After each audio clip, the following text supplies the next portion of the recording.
The general topic for today is about what are called transformations of functions, but this kind of problem is a good motivator for that topic. Find a quadratic function, quadratic, not linear, not exponential, passing through the same points as before, 1, 4, and 3, 16, with vertex at 1, 4. Quadratic functions are functions whose highest power is x squared. They're polynomials with highest power x squared. Their graphs, when they are truly quadratic, are parabolas, either opening upwards like a smile, concave up, or downwards like a frown, concave down. If it's concave up like this, the low point's called the vertex. If it's concave down like that, the high point is called the vertex. So we are after, with a quick sketch here, a function whose graph looks something like this. If I want the vertex to be at the point 1, 4, the graph's got to be a parabola opening upward if that's the vertex. I also want the other point to be 3, 16. It's simplest if you know the vertex to write the parabola, the quadratic, in vertex form first before you convert to standard form. The vertex form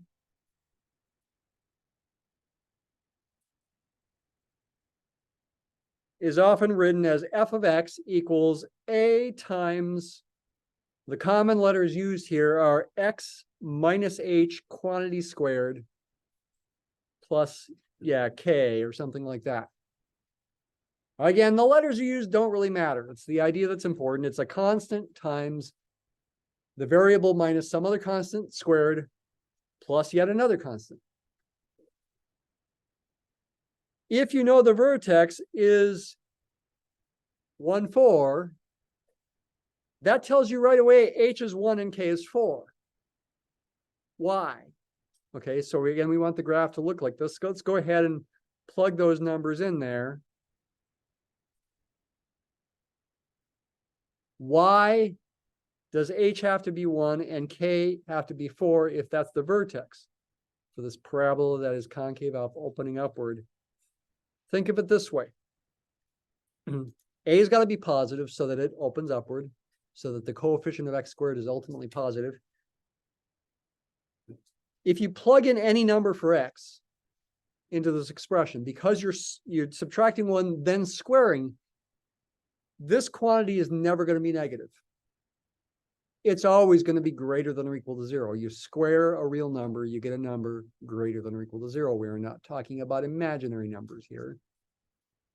That comes up a little bit in calculus 2, not in calculus 1.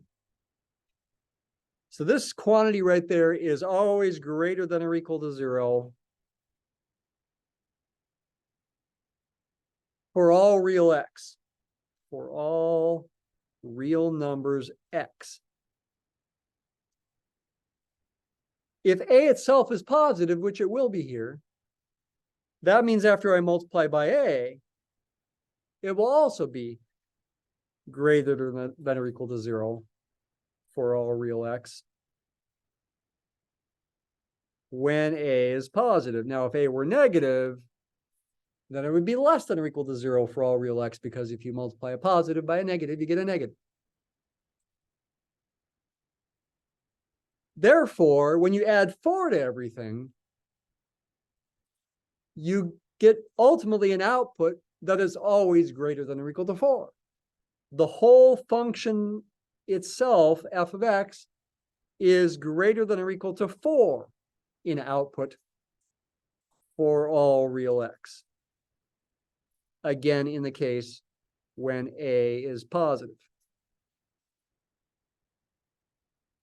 So this function has outputs, second coordinates on the graph, that are always above 4, greater than or equal to 4. 4's got to be the lowest possible point. And in fact, you do equal 4 for an output when x is 1, because when x is 1, 1 minus 1 is 0, 0 squared 0, a times 0 is 0, 0 plus 4 is 4. So 4, not only is this output always greater than or equal to 4, it does equal 4 when x is 1. You can also say it's strictly greater than 4 if x is not 1. Because if x is not 1, then x minus 1 will not be 0, and something not 0 squared is also not 0 and is strictly positive, giving you something ultimately bigger than 4. So that's just a quick confirmation that 1, 4 is the lowest possible spot on the graph. It is the vertex.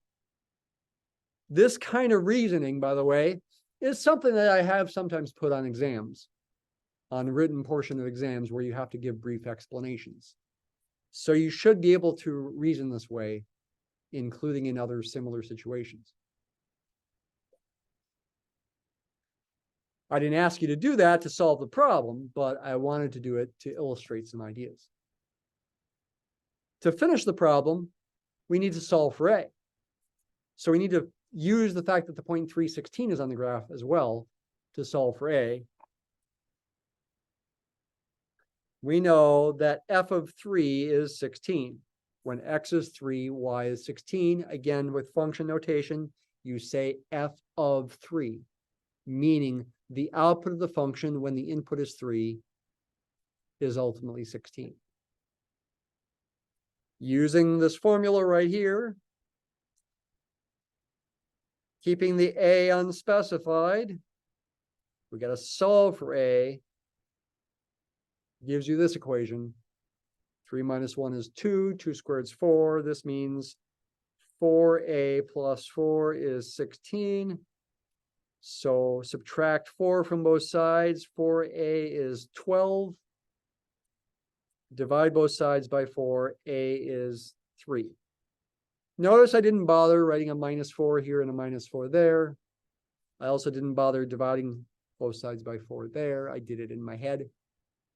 This is good enough work if you can do that in your head. If it helps you to write minus 4, and divide by 4, that's great. But this is good enough work. So a is 3. Therefore, f of x, 3 dots means therefore, f of x is in vertex form 3 times x minus 1 squared plus 16. But that's not standard form yet. We're not done.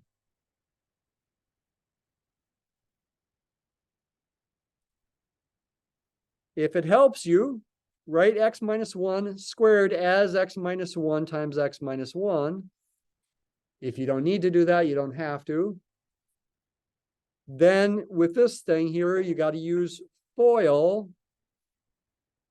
First times first, outside times outside, inside times inside, last times last. When you multiply two binomials, binomials meaning the sum or difference of two terms, binomial, you're multiplying those with FOIL. If you've ever wondered why FOIL works, it's related to something called the distributive property. I'm not going to explain it, but you could look into that if you want. First times first is x times x is x squared. Outside times outside is x times -1 is minus x. Inside times inside is -1 times x is also minus x. Last times last is -1 times -1 is +1. Plus 16. Continue simplifying. I'm showing more steps than you really need to, but if it helps you avoid mistakes, it's good to show as many steps as you can. Distribute the 3 through the parentheses. It looks like the final answer is f of x equals 3x squared minus 6x plus 19, if I did not make a mistake.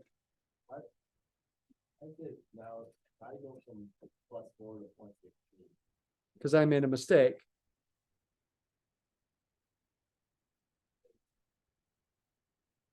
Thank you for catching that. Yeah. I did see some people with some confused looks on your faces, but I was so focused on trying to finish that I didn't think about it. Thank you for finding that mistake. Yes, I do make mistakes. It's on the video forevermore. I think I was thinking about the 16 there, and it's just, you know, I make mistakes. I told you that the first day of class. Well, I didn't say about my mistakes. I said I forget things, right? I forget plenty. I have to review. I make mistakes too. I'm human. Okay. So, okay, we can double check. That's a good idea. F of 1 is 3 minus 6 plus 7 is negative 3 plus 7 is 4. That looks good. F of 3 is 3 times 3 squared is 27. Minus 6 times 3 is 18 plus 7. 27 minus 18 is 9 plus 7 is 16. Yes. Thanks for catching that mistake. Yeah, the things that are scratched out are wrong. Okay, they're not part of the answer. Can you go backwards from standard form to vertex form? Yeah, you can. It's a little tricky though. It's actually not factoring, it's completing the square. And by the way, squaring and completing the squares is a little confusing terminology. Where are the squares? These things are actually related to literal squares. Somebody could remind me, maybe send me a message right now. There's a video by Vertex. You ever see those videos? Where he talks about completing the square and also relates it to imaginary numbers of all things. An amazing video. And talks about literal squares. So I'll share that video with you if somebody could send me a reminder. Was there another question? Let's do that. Let's complete the square. How do you go from standard form 3x squared minus 6x plus 7 to vertex form? To help you graph such a function if you didn't know what the graph looked like. This is not a perfect square. This is not, I cannot factor this as something squared as is. That's very rare, in fact. However, if I modify it appropriately, I might be able to factor part of it as something squared. Question? Well, let me just tell you how to do it from the start here. What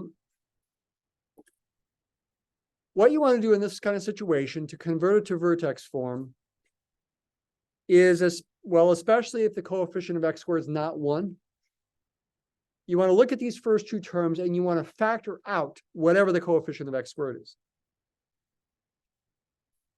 out of those first two terms. That might seem mysterious, but hang with me here. Like that. Now, it's fortunate that that's a minus 6x there, so that's a minus 2x there. But if that had been something that's not divisible by 3, you would still do exactly what I'm doing. If this had been a minus 5x, you would still factor out a 3, but you get a fraction there. If you did that, you would get a minus 5/3 x. That does happen sometimes, and you just got to deal with it. If that were a minus 5x, you would get a minus 5/3 x. But it's nice. Negative 6 is divisible by 3, and you get a negative 2. What we'd like to do is we'd like to add something to what's inside the parentheses to make it a perfect square.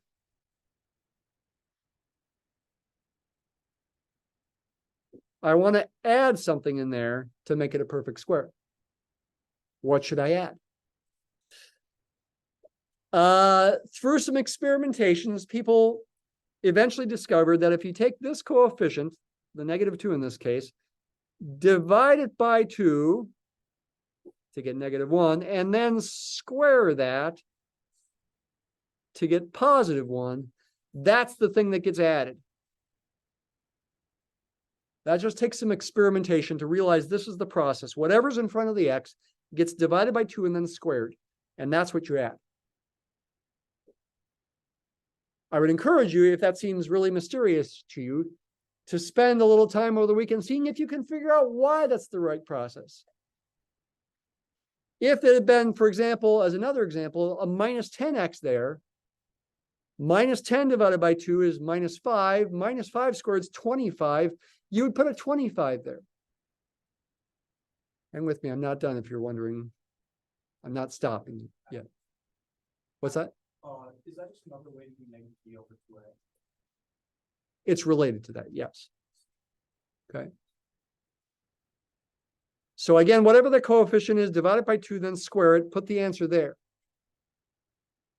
But you can't just willy-nilly put an answer like that there without compensating for it. I mean, we have a 7 out here. But if I just leave it like this with a plus 1 there, it's not the same function. So I have to compensate. Really, by adding a 1 inside the parentheses, I've added 3 times 1, 3 to the function. So to compensate, I have to subtract 3. 3 times 1 is 3. Listen carefully. If, again, this had been a minus 10x there, minus 10 divided by 2 is negative 5. Negative 5 squared is plus 25. I'd put a plus 25 there. 3 times 25 is 75. I would have subtracted a 75 there.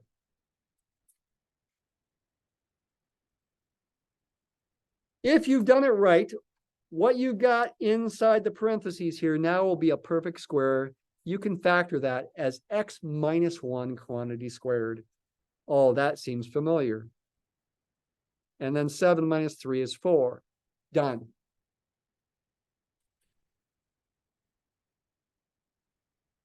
Then we've written the function in vertex form.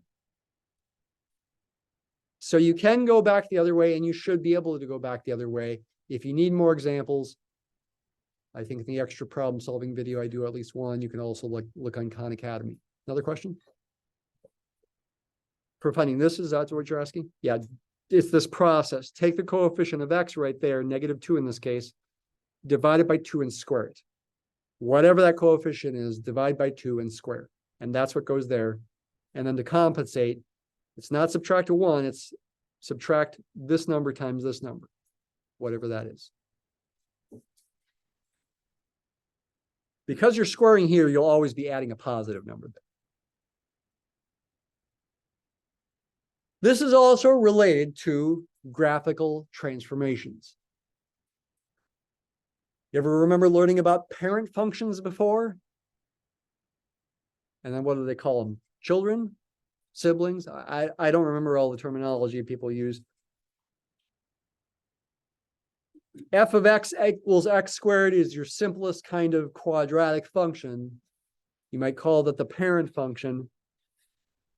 And the parent function can have lots of children that are related to the parent function by various transformations.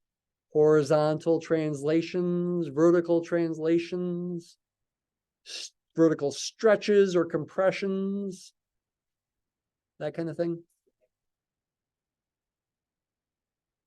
Say that again. Yep, reflecting across the horizontal axis, you're right. There's, pretend your basic graph of x squared. For example, it's got the point 3, 9 on it as one example of a point on it. There's infinitely many other points I could write down too. To get to this, I need to do some transformations. Because there's an x minus 1 there, one useful transformation to do at first is to replace x with x minus 1.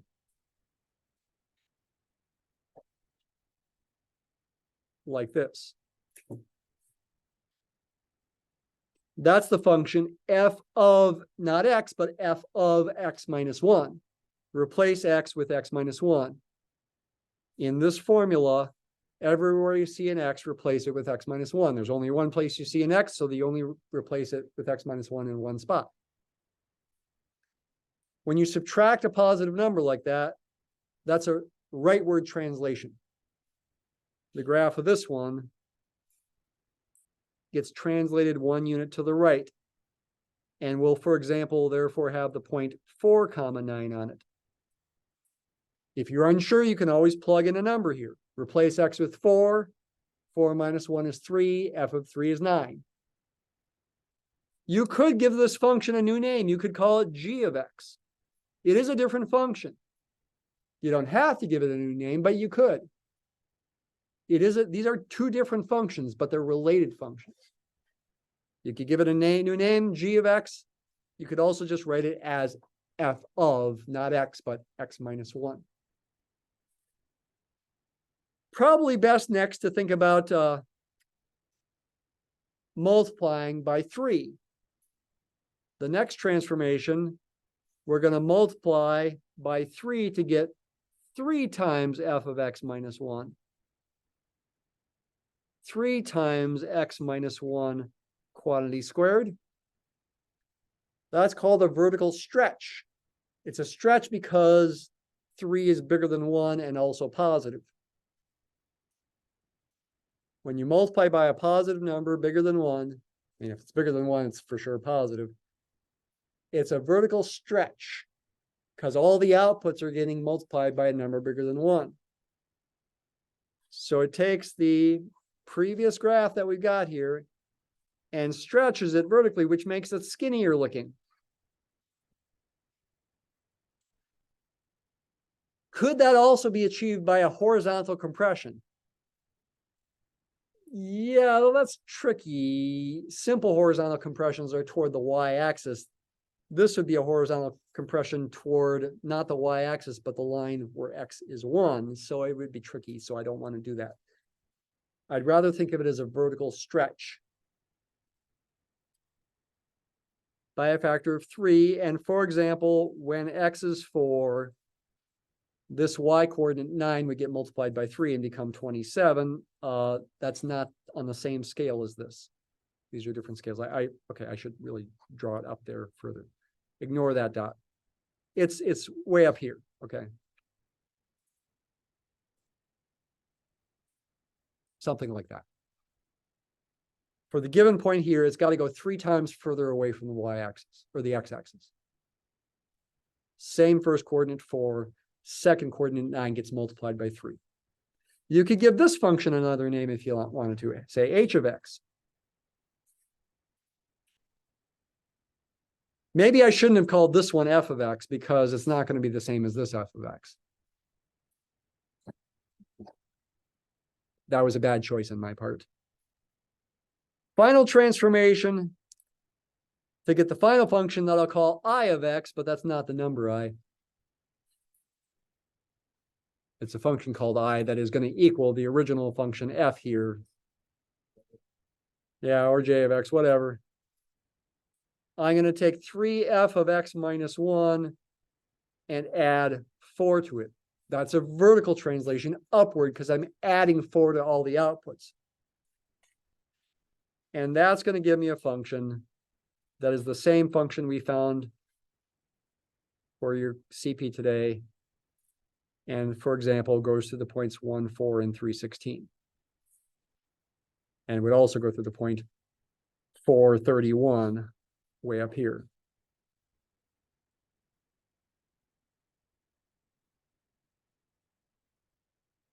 No, because I haven't actually plugged into F there yet.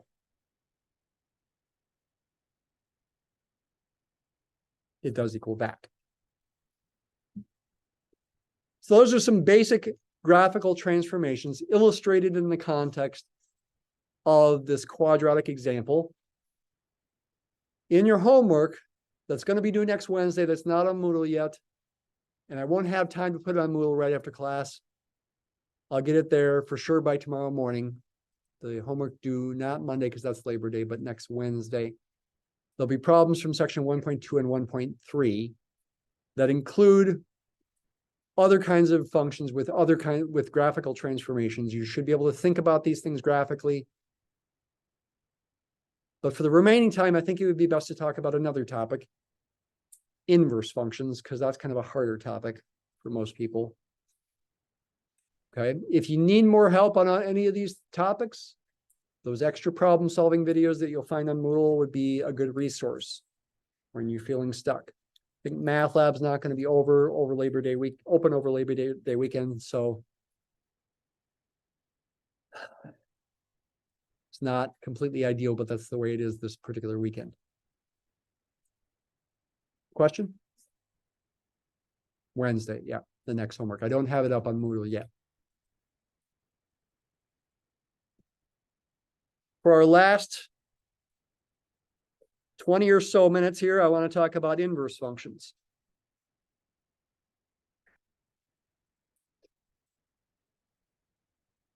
Let's start with a simple example. Then we'll actually do the same quadratic example we were just talking about that's trickier. And we'll think about inverse functions there. The simplest kind of examples where you think about inverse functions are where your function is linear.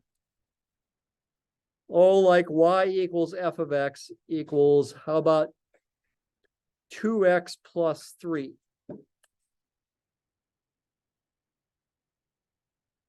And you're told, find the inverse function. The main point about inverse functions is that you're trying to take this equation and solve for the other variable, x in terms of y. So I start with this equation, y equals f of x equals 2x plus 3. And really the goal is to solve for x in terms of y if you can. Uniquely, if you can. So I need to isolate x if I can. And with a linear function having a non-zero slope, you can. You'll get exactly what you see here, which I'll rewrite 2x equals y minus 3. I switch the sides where the 2x and y minus 3 were on, it's okay. I guess I'm showing my steps this time. Now divide both sides by 2 to divide out the 2 there. You get x equals y minus 3 over 2, or if you prefer, 1/2 y minus 3/2. Guess what? Technically speaking, you don't have to do anything more. That is the inverse function written f -1 of y. That -1 there is not a power. When you're talking about inverse functions and you put a -1 there, it's not f to the -1 power. It does not mean that.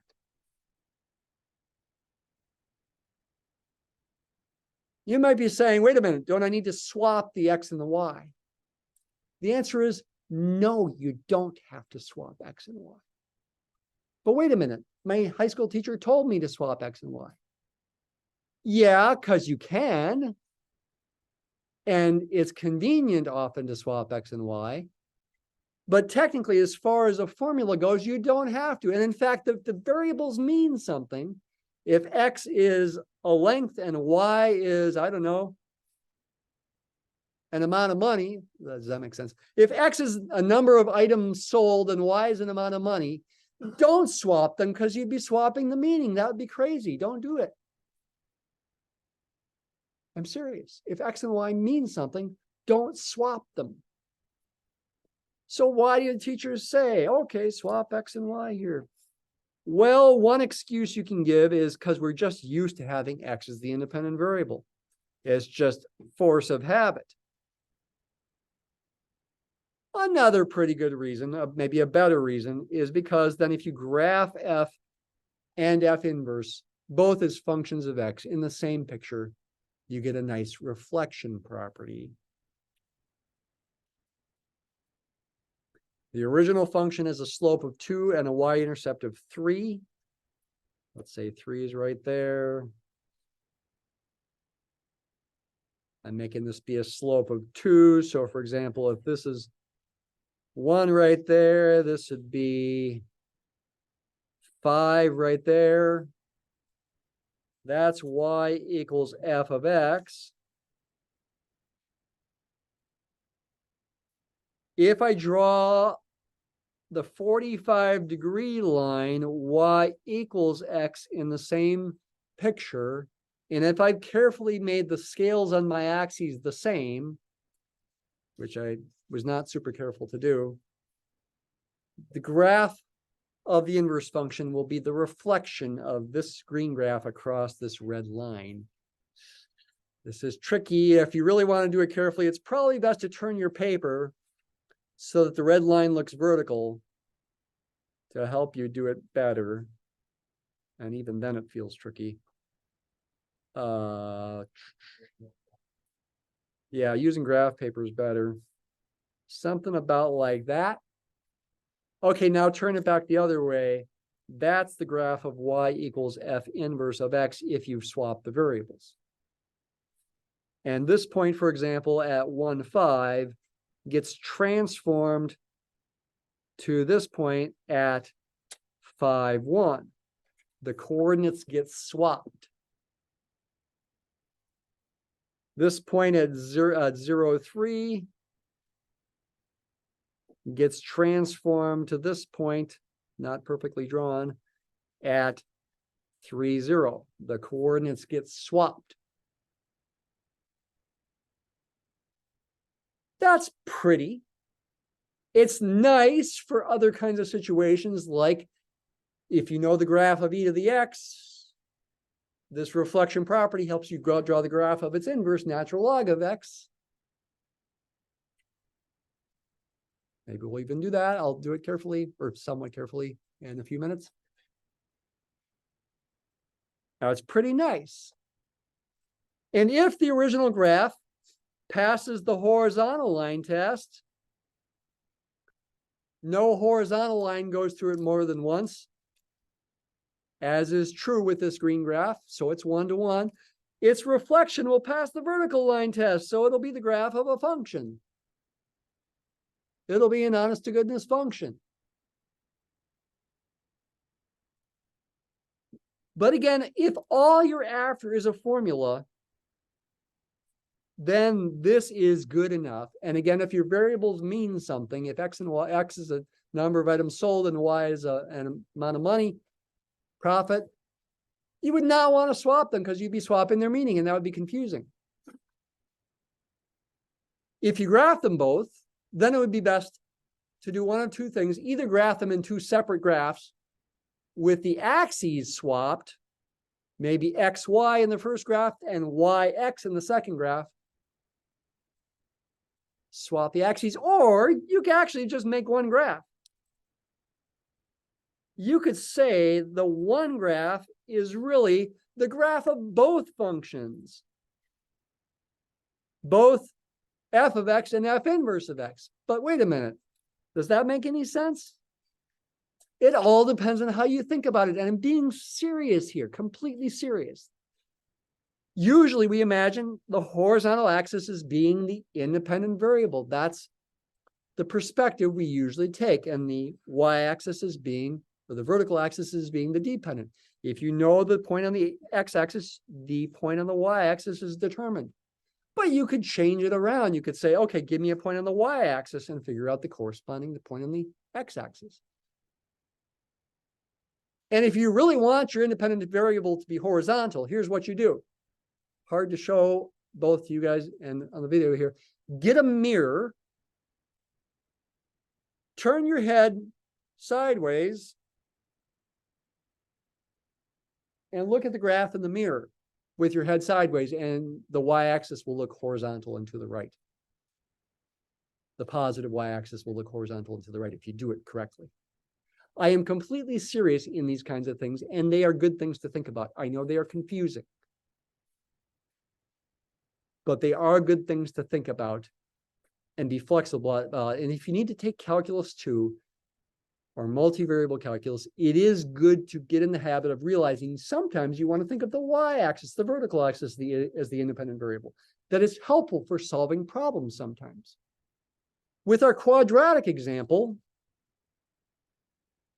say in vertex form, same example as before, I'll still call it f of x, 3 times x minus 1 squared plus 4. We've already seen the graph looks like this.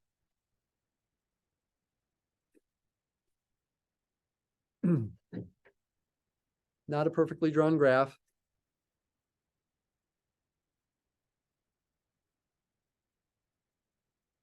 And for example, these points are on it. What would happen if I reflect that graph across the 45-degree line? Okay, this is a bad picture. I want to make the scales on my axes the same. Okay, I'm not going to actually do it because I drew a bad picture for the purpose of doing that. But what I would get if I did it would be a sideways parabola. And it would not pass the vertical line test. It would not be the graph of a function because this function is not one-to-one. What that means is it doesn't have an inverse function.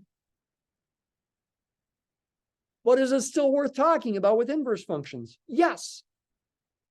Because what you can do is you can restrict its domain to make a one-to-one function from it. Now, a more ordinary kind of domain to restrict it to be would be, say, values of x greater than or equal to 1. But just for the sake of doing something weird, to illustrate that I can, I'm going to restrict the domain to be values of x less than or equal to 1. Say for x less than or equal to 1, this is the domain here. This is called restricting the domain. Can you do such a thing? Sure, why not? Functions are more than just rules. They're more than just formulas. They are also domains and ranges. The domain and range is really an essential part of the description of a function. If I got the same formula, but I changed the domain, I really have a different function. Now, I might not give it a different name. I might still call it f of x. But if I've changed the domain, I really changed the function. I've said, I'm not going to allow all values of x here. In this case, I'm only allow the values of x less than or equal to 1. So my new function is only going to have this part of its graph. And again, not drawn very, very well here. Okay, let me try to draw it a little bit better.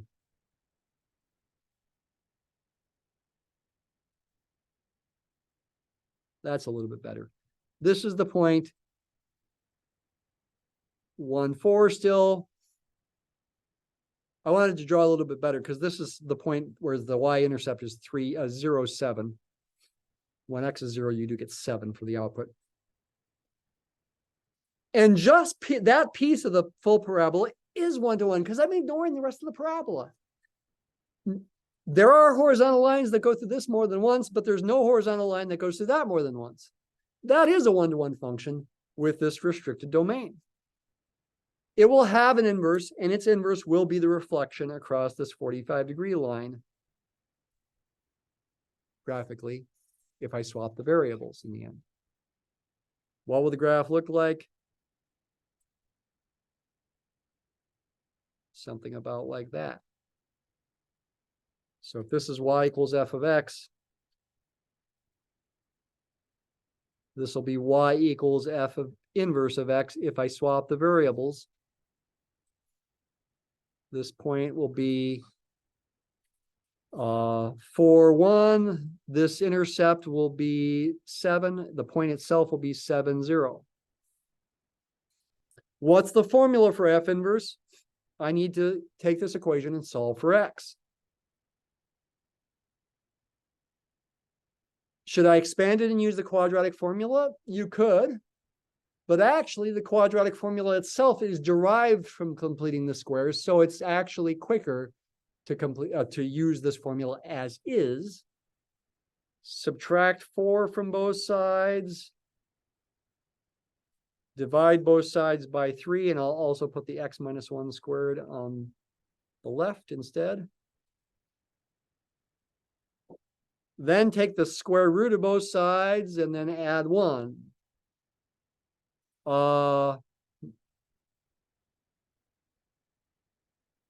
Should I do the plus or the minus square root?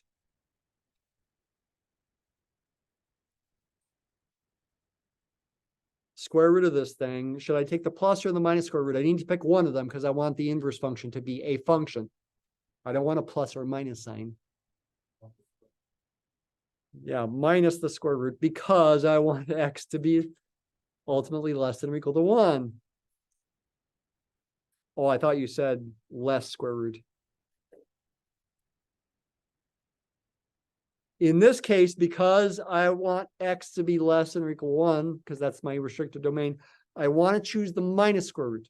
I purposely did that to illustrate that sometimes that might happen and might be necessary. If this had been x greater than or equal to 1, then I'd pick a plus square root. It would be a different answer and a different graph that would look more like this. Because I'd have that part of the original graph. Okay, if I want this to be the true graph, then I want to swap the variables. So y equals f inverse of x is the same formula, but replace y with x. That would be the inverse function for this green graph right there.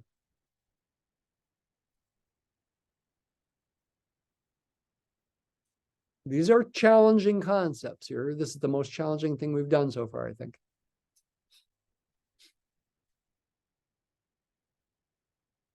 Okay. It's nice having it this with x in there because now you can plot both of these with your calculator and see the reflection property. I would encourage you to do so. Make sure you use a zoom square on your calculator to make sure the axes have the same scales. Make sure it's big enough to show both of them. Hang on, we got a few minutes. Okay. Why are inverse functions important?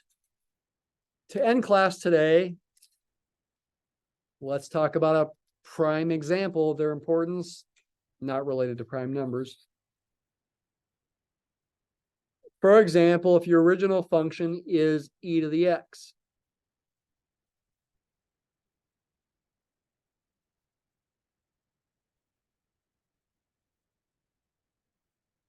what does the graph of e to the x look like? That's an exponential function. The variable's in the exponent. The base e is bigger than 1, 2.71828, blah, blah, blah. It's an increasing graph. It's exponential growth, not exponential decay. And with all our tech problems today, I didn't have time to talk more about exponential growth and decay. I really wanted to talk about rates of growth, percentage rates of growth. I didn't have time for that. It's increasing in concave up. It, for example, has 0, 1 on its graph. It also has, let's say this is the point 1e. It is 1 to 1. Passes the horizontal line test. No horizontal line goes through it more than once. Therefore, it has an inverse function. This is, again, not drawn super accurately. Yeah. The inverse function is the reflection of this graph across that line, y equals x.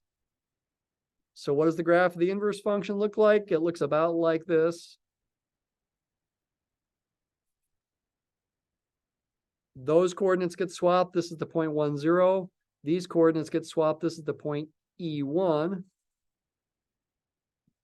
The scale is not right. These points should not be so close together on this picture. Okay, just realize that if it looks wrong to you when you try to figure out these numbers. Yeah, I didn't do a super great job because I'm trying to hurry. How do you solve this equation for x? You take the natural log of both sides, but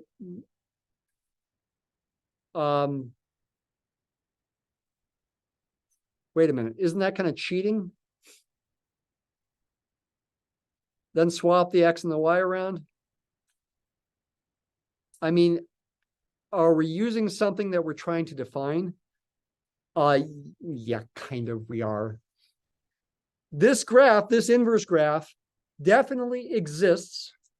You can definitely reflect the green graph across the line y equals x and get another graph. And that other graph, by definition, is the graph of ln of x, natural log of x, by definition. That's what ln of x is.